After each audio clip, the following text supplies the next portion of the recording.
न प्रहृष्येत् प्रियं प्राप्य नो द्विजेत् प्राप्य चाप्रियं स्थिरबुद्धिरसम्मूढो ब्रह्मविद् ब्रह्मणि स्थितः। हरे कृष्ण। आज हम भगवद गीता के इस 5वें अध्याय के 20वें श्लोक पर चर्चा करेंगे। और कल वाले श्लोक में हमने चर्चा की थी कि भगवान बता रहे थे कि निर्दोषम ही समम ब्रह्मा, कि ऐसा जो भक्त है वो अब पूर्ण रूप से निर्दोष हो जाएगा, उसमें काम क्रोध लोभ मोह सब शून्य हो जाएगा और वो भगवान जैसा ही हो जाएगा, गॉड लाइक हो जाएगा। क्यों? क्योंकि अब वो पिछले श्लोक में वो प्रेमावस्था को प्राप्त कर चुका है। अब वो रागानुगा स्तर पर नहीं रहा। रागानुगा का अर्थ है आसक्ति अवस्था, उसके बाद भावावस्था और उसके बाद प्रेमावस्था। वो प्रेमावस्था को प्राप्त कर चुका है। और आज वाले श्लोक में उस प्रेमी भक्त के लक्षण बताए गए हैं। तो भगवान कह रहे हैं कि न प्रहृष्येत् प्रियम प्राप्य, कि ऐसा जो डिवोटी है जो बहुत भक्ति में उन्नत है, अर्थात प्रेमावस्था को प्राप्त हो चुका है, ऐसा भक्त न प्रहृष्येत् का अर्थ है कि वो नहीं प्रसन्न होता। न प्रहृष्येत् प्रियम प्राप्य, प्रिय वस्तु के प्राप्त होने पे, जो उसको वस्तु अच्छी लगती है उसको प्राप्त होने पे वो खुश नहीं होता। नो द्विजेत प्राप्य चाप्रियम, अर्थात वो उत्तेजित नहीं होता, वो इरिटेट नहीं होता जब उसको प्राप्य चाप्रियम, वो ऐसी सिचुएशन नहीं चाहता और लाइफ में ऐसी सिचुएशंस आ जाएं, दुख आ जाएं और वो नहीं चाहता, तब भी वो उसमें दुखी नहीं होता। क्यों? क्योंकि स्थिर बुद्धिर असम्मूढ़ो, क्योंकि उसकी बुद्धि स्थिर हो चुकी है भगवान के चरणों में। और इसलिए वो, और क्यों हो चुकी है? क्योंकि वो असम्मूढ़, वो भ्रमित नहीं रहा। उसको पता चल गया कि भगवान कौन है, मैं कौन हूँ और ये संसार क्या है। ब्रह्मविद ब्रह्मणि स्थितः, और इसलिए वो ब्रह्मविद कहलाएगा। ब्रह्मविद बन गया है और कहलाएगा भी। ब्रह्मविद बन गया क्यों? क्योंकि उसने ब्रह्म को, भगवान को पूर्ण रूप से जान लिया है। प्रेमावस्था प्राप्त हो चुकी है, कोई बच्चों की चीज़ नहीं है। प्रेमावस्था मतलब स्वरूप सिद्धि हो गई। और ब्रह्मणि स्थित, और इसलिए वो पूर्ण रूप से भगवान की सेवा में स्थित है, प्रीतिपूर्वक सेवा में। तो ये इस श्लोक का एक ब्रीफ में अर्थ है। तो भगवान अब इस श्लोक में कह रहे हैं कि न प्रहृष्येत् प्रियम प्राप्य, कि जो मेरा भक्त है वो न प्रहृष्येत्, अर्थात वो आनंदित नहीं होता, खुश नहीं होता, प्रसन्न नहीं होता, बल्ले बल्ले नहीं करता। कब? प्रियम प्राप्य, उसको जो प्रिय वस्तु उसकी कोई प्राप्त होती है तो उसमें वो, उसको कोई ज़्यादा लेना देना नहीं होता, वो उदासीन रहता है अंदर से।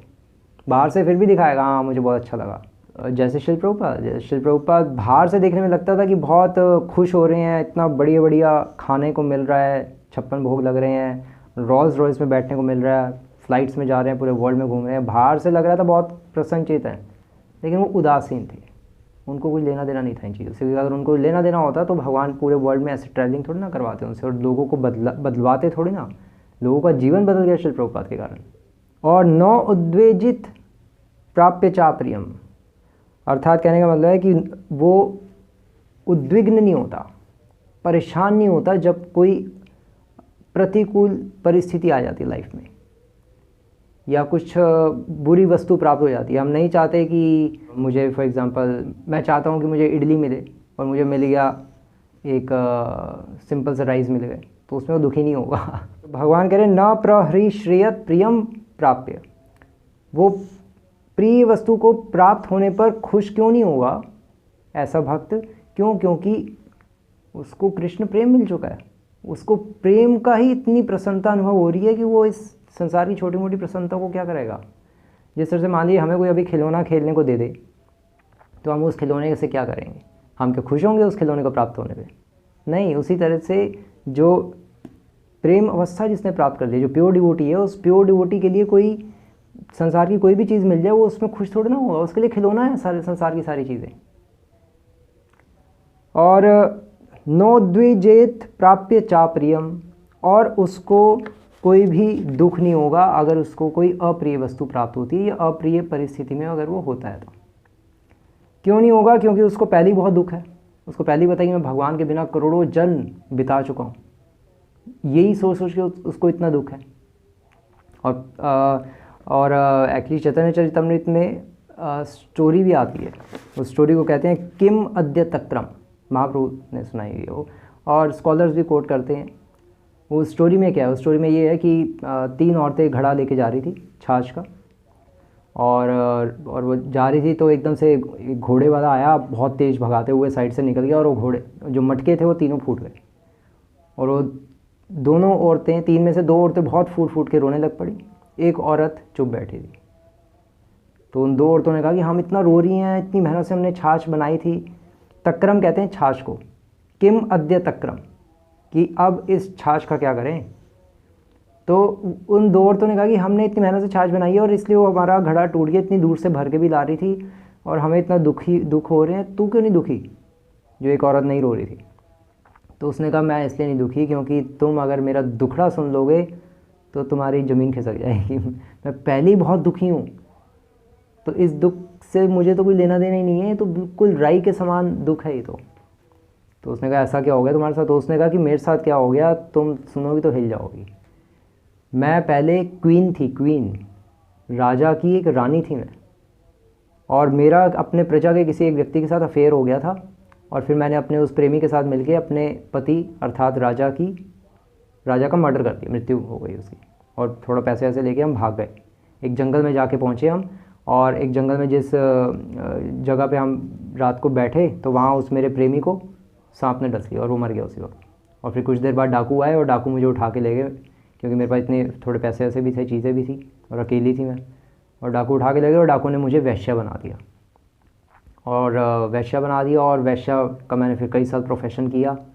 और फिर कई सालों बाद एक व्यक्ति आया और उसने मेरे साथ संग किया, और फिर मैं उससे अट्रैक्ट हो गई, और वो मुझसे अट्रैक्ट हो गया, हम दोनों ने विवाह किया। और फिर जब विवाह करके हम रह रहे थे, कुछ समय बाद मुझे पता चला कि वो मेरा बेटा ही है, क्योंकि वो जिस राजा को मार के आई थी तो उसका बच्चा भी था छोटा, वो बच्चे को वहीं छोड़ आई थी, मतलब अपने बच्चे को भी वहीं छोड़ आई थी और अपने प्रेमी के साथ भाग गई। तो उसने कहा, फिर मुझे पता चला कि वो मेरा बेटा है जिसके साथ मैंने सेक्स कर लिया।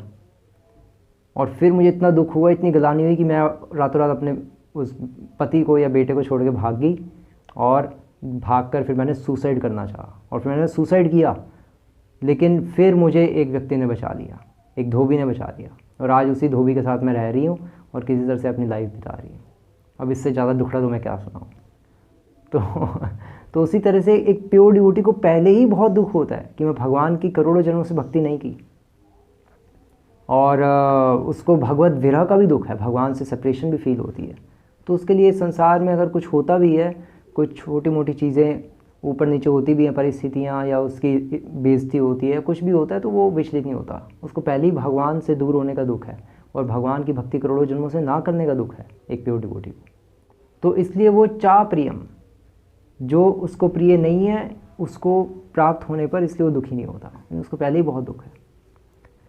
और फिर भगवान कह रहे हैं कि स्थिर बुद्धिर अर्थात क्योंकि वो हमेशा सुख दुख में भी भगवान कृष्ण का ही सदैव स्मरण करता रहा, भगवान कृष्ण के बारे में ही सोचता रहता है, इसलिए उसकी बुद्धि भगवान में स्थित हो जाती है।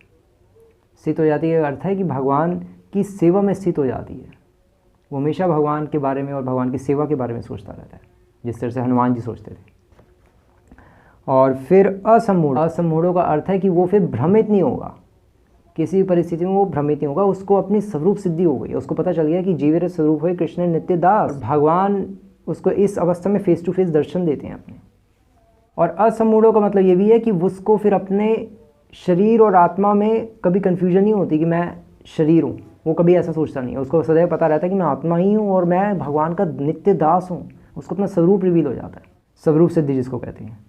और फिर ब्रह्मविद, और इसलिए वो पूर्ण रूप से अब ब्रह्म अर्थात भगवान को पूर्ण रूप से जान पाता है, समझ पाता है कि भगवान कौन है। भगवान के जो 3 रूप हैं, वदंती तत्त्व विदस्तत्वम यज्ञ ज्ञानम अद्वयम ब्रह्मेति परमात्मेति भगवानेति शब्द थे, वो तीनों रूप उसके हृदय में मैनिफेस्ट हो जाते हैं, उसको पूरा क्लियर हो जाता है सारा सिद्धांत।